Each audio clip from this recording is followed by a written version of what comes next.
23 अगस्त 2023 शाम 6:04 पर भारत ने इतिहास रच दिया। भारत के अंतरिक्ष वैज्ञानिकों ने वो कर दिखाया जो अमेरिका, रूस और चीन के वैज्ञानिक भी नहीं कर सके। भारत के चंद्रयान 3 ने चंद्रमा के दक्षिणी ध्रुव पर कामयाब लैंडिंग करके इतिहास रच दिया।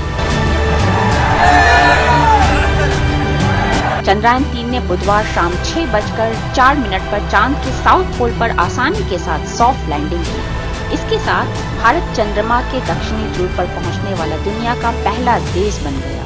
We have achieved soft landing on the moon. India is on the moon. Chandrayaan 3 के आखिरी 17 मिनट बेहद महत्वपूर्ण थे।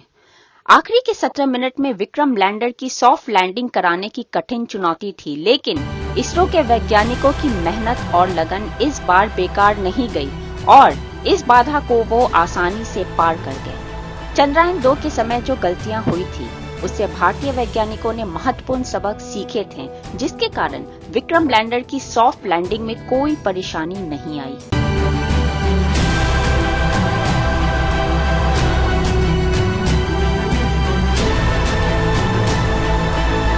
चंद्रमा की सतह पर अमेरिका, रूस और चीन सॉफ्ट लैंडिंग कर चुके हैं। हालांकि इसमें से कोई भी देश ऐसा नहीं है जिसकी सॉफ्ट लैंडिंग चंद्रमा के दक्षिणी ध्रुवीय क्षेत्र में हुई है, जो बेहद दुर्गम और रहस्यमय माना जाता है।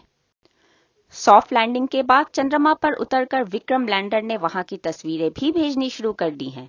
विक्रम लैंडर से प्रज्ञान रोवर भी अलग होकर अपना काम शुरू कर चुका है। इस सफलता के साथ भारत चंद्रमा के दक्षिणी ध्रुव पर पहुंचने वाला दुनिया का पहला देश बन गया और अमेरिका, चीन और रूस के बाद चंद्रमा की सतह पर सॉफ्ट लैंडिंग करने वाला दुनिया का चौथा देश बन गया। नासा के डीप स्पेस नेटवर्क के मैड्रिड में स्थित एंटीना ने इसकी पुष्टि की है। दरअसल चंद्रयान की लॉन्चिंग के बाद से ही नासा और यूरोपियन स्पेस एजेंसी के ग्राउंड स्टेशन चंद्रयान 3 की मॉनिटरिंग कर रहे थे। चंद्रयान इस समय लगभग 3.84 लाख किलोमीटर दूर है। नासा का डीप स्पेस नेटवर्क दुनिया भर में फैली एंटीना का एक विशाल नेटवर्क है। वहीं यूरोपियन स्पेस एजेंसी के पास अपना खुद का इंटरनेशनल सैटेलाइट ट्रैकिंग नेटवर्क है, जिसे एस्ट्रैक कहा जाता है। इसरो ने तस्वीरें शेयर कर बताया कि विक्रम लैंडर और प्रज्ञान रोवर के साथ संपर्क पूरी तरह कायम है। चंद्रयान ने सॉफ्ट लैंडिंग की है और स्पेसक्राफ्ट पूरी तरह सुरक्षित है, इसके बारे में नासा के एक एंटीना ने भी जानकारी दी है। चंद्रमा पर पानी की पुष्टि को लेकर भी जांच की जाएगी। बता दें कि चंद्रयान 1 ने 2008 में पहली बार पुष्टि की थी कि चंद्रमा पर पानी और बर्फ की मौजूदगी है, जिसका पता नासा को भी नहीं लगा था। विक्रम लैंडर और प्रज्ञान रोवर को काम करने के लिए चंद्रमा के एक दिन यानी पृथ्वी के 14 दिन मिलेंगे। लैंडर के साथ ही चांद की सतह पर उतरने वाला रोवर अपने पहियों वाले उपकरण के साथ वहीं की सतह की पूरी जानकारी इसरो के वैज्ञानिकों को देना शुरू कर देगा।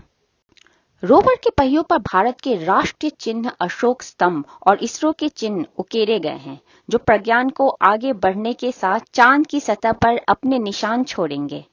इसरो को इस निशान की तस्वीर भी मिलने लगी है। ये अपने आप में बेहद अनोखा है, क्योंकि धरती के अलावा अंतरिक्ष की किसी खगोलीय पिंड पर ऐसा करने वाला भारत पहला देश है। जाहिर है पूरे देश में जश्न का माहौल है। देशवासी अंतरिक्ष वैज्ञानिकों की इस कामयाबी पर फूले नहीं समा रहे हैं और आखिर क्यों न हो, चंद्रमा अब हमारी मुट्ठी में है।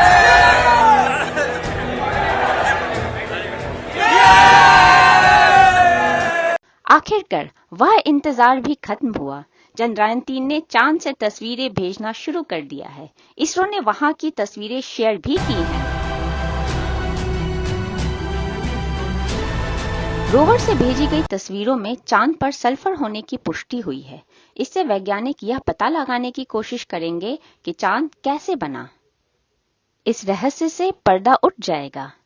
इसके अलावा चंद्रयान के पेलोड लिफ्ट से चांद के दक्षिणी ध्रुव पर ऑक्सीजन सहित iron, calcium, aluminium, titanium, chromium की मौजूदगी का पता लगाया जाएगा। वैज्ञानिक हाइड्रोजन की खोज को लेकर उत्सुक हैं।